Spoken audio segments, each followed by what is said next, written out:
तो पहला वर्ड है हमारा सेंड, और सेंड से प्रीपोजिशन लगती है हमारी टू।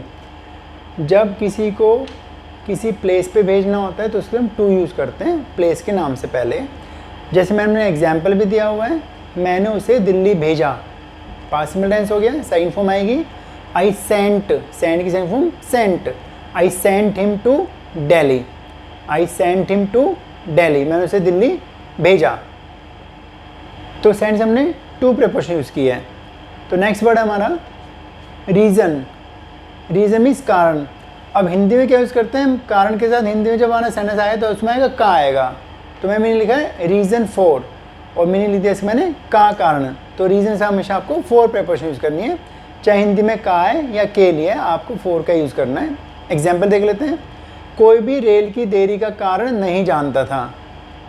नो वन या nobody knew the reason for the delay of the train. Nobody knew the reason for the delay of the train.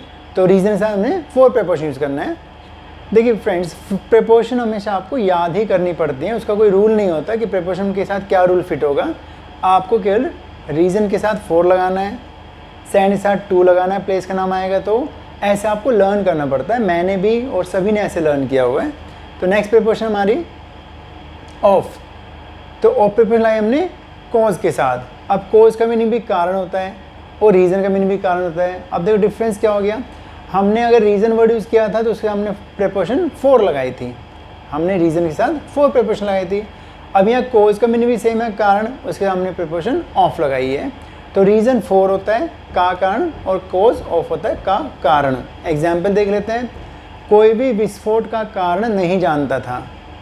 No one knew the reason for the blast, मैंने reason लगा दिया। No one knew the cause of the blast.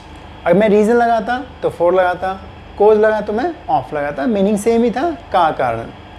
Next देखते हैं। Next word है हमारा पे, और pay के साथ प्रीपोजिशन लगी हमारी फोर, और फोर लग के मीनिंग क्या बनेगा, का बन गया, किसी चीज़ का भुगतान करना, और का को हम ऑफ बोलते हैं, लेकिन हमने पे वर्ड यूज़ किया तो पे के साथ हमेशा हमको फोर यूज़ करना है। मुझे दूसरी कार की क्षति का भुगतान करना पड़ा। आई हैड टू पे। अब दूसरी कार की क्षति का आ गया तो का के लिए ऑफ लगता है, और पे के साथ for. I had to pay for the damage of the other car. I had to pay for the damage of the other car. Next word हमारा इन्विटेशन, का निमंत्रण। तो टू प्रीपोजिशन लगा दी, इन्विटेशन से हमको टू लगाना है। बेशक हिंदी में का आएगा, पर प्रीपोजिशन आपको टू का ही यूज़ करना है। प्रीपोजिशन आपको ध्यान रखना पड़ता है वर्ड के अकॉर्डिंग। एग्जाम्पल है, क्या आपको पार्टी का निमंत्रण मिला। Did you get the invitation to the party. Did you get the invitation to the party. तो मैंने इन्विटेशन में टू का यूज़ किया है। नेक्स्ट हमारा वर्ड है सॉल्यूशन। सॉल्यूशन मीनिंग है समाधान या हल।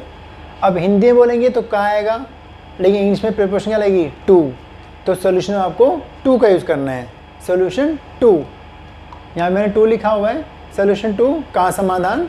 इस परेशानी का कोई समाधान नहीं है। There is no solution to this problem.